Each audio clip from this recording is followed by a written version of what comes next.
शैतानिर्रजीम बिस्मिल्लाहिर्रहमानिर्रहीम।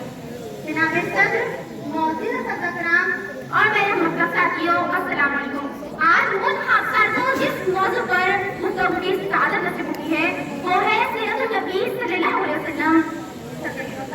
ये तो वो मौजू है जिसके बयान के लिए सारी दुनिया के दरख्तों को कलम बना दिया जाए, समंदर के पानी को रोशनाई बना दिया जाए और जमीन से आसमान तक के फला को औरात बना दिया जाए, तो ये गुमान किया जा सकता है कि कलम खत्म हो जाएंगे, समंदर का पानी खुश्क हो जाएगा और जमीन से आसमान तक के फला खुद हो जाएगा। लेकिन मेरे नबी पाक सल्लल्लाहु अलैहि वसल्लम की सीरत मुकम्मल न हो पाएंगी। जिंदगियां बीत गई और कलम टूट गए, जिंदगियां बीत गई और कलम टूट गए, तेरे औसाफ को एक बात भी पूरा न हुआ। जनाब सदर, एक मोमिन और एक कलमर खो के लिए नबी सल्लल्लाहु अलैहि वसल्लम की जात गिरामी हर लिहाज से मर्तबा महवर है, वो ईमान और इताअत का मंबा है। ये ज़मीन और आसमान, ये दरमियान, ये मशरिक़, ये मग़रिब, नबी सल्लल्लाहु अलैहि वसल्लम की जात के अंदर रूह है। उसकी अभिव्यक्तियां हर रंगों फूल में और लालाई गुल में, महके हुए चमन में और दरिया की महक में, हवा की लहर में और बुलबुल की चहक में नबी सल्लल्लाहु अलैहि वसल्लम के जबे लिखे। मगर नबी सल्लल्लाहु अलैहि वसल्लम तो वरा है हमारी पहचान की हस्ती पालाकर, जो फलसफियों से खुल न सका और नुक्ता बड़ों से हुला हुआ, जो फलसफियों से खुल न सका और नुक्ता बड़ों से हुला हुआ, वो राज कमली वालों ने बता दिया था इशारों में।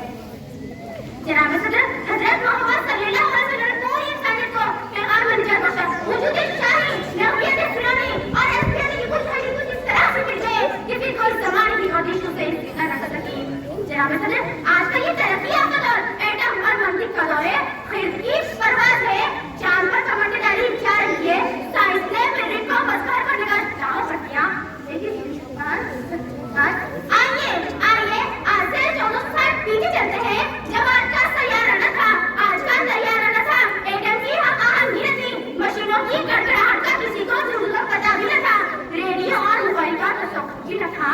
उस वक्त अब्दुल्लाह क़दीम, आमिना कलकती जिगर, मक्का का आज़िम, आगोश हलीमा की ज़ीनत, जिसके घर चूल्हा नहीं जलता, पेट पर पत्थर बांधता है, लेकिन उसी ने अपने नाले मुबारक से कहा फरमाया, नफरत की मारे नमाज पढ़ गई, जिब्रील की परवाज़ थम गई, लेकिन उसे तो अजमी का एहतराम सोचता है। हुजूर आए तो सरे आफरीश पा गई दुनिया, हुजूर आए तो सरे आफरीश पा गई दुनिया, अंधेरों से निकलकर रोशनी में आ गई दुनिया, सोते सहनों को समुद्रा मुझे चेहरों पे नूराया, सोते सहनों को समुद्रा मुझे चेहरों पे नूराया, हुजूर आए तो इंसानों को आशा पाया। मौजूद सामाई 1400 साल गुजर गए, लेकिन रोशनी का मीनारा आज भी सूरज बनकर दुनिया को साफ कर रहा है और दुनिया अपनी नकली पेश करने से आती है। सदैव पर अल्लाह तबारक व तआला ने कुरान मजीद, फुरकान हमीद में मेरे और आपके महबूब हजरत मोहम्मद सल्लल्लाहु अलैहि वसल्लम का नाम 100 आयतों में नहीं बल्कि 200 आयतों में फरमाया और ये सारी आयत मेरे नबी के अखलाक को बताती है। कुरान से पूछ जाइए, ये आपको पता चलेगा। कुरान से मैंने पूछा, ए कुरान ये तो बता मेरे नबी के हाथ मुबारक कैसे थे? तो कुरान ने कहा, वमा रमैता इज़ रमैता वलकिन हरमा। कुरान से मैंने पूछा, ए कुरान ये तो बता मेरे नबी का अखलाक कैसा था? तो कुरान ने कहा, वा अनफल आलम कुल अजीम। सदर वका जिसकी इज्जत की शान में वो कुरान ने कलामुल्लाह गवाही देता हो, उसकी इज्जत की शान से कैसे बयान हो सकती है? बस इतना ही कहूंगी कि हजरत मोहम्मद सल्लल्लाहु अलैहि वसल्लम की जिंदगी हमारे लिए मुकम्मल जाती है और उनकी तारीफ और तौसीफ बयान करना हमारे बस से बाहर है। और शायद ज़मज़मो कौसर और तस्लीम नहीं लिख सकता, ज़मज़मो कौसर और तस्लीम नहीं लिख सकता, ए नबी आपकी ताज़ीम नहीं लिख सकता।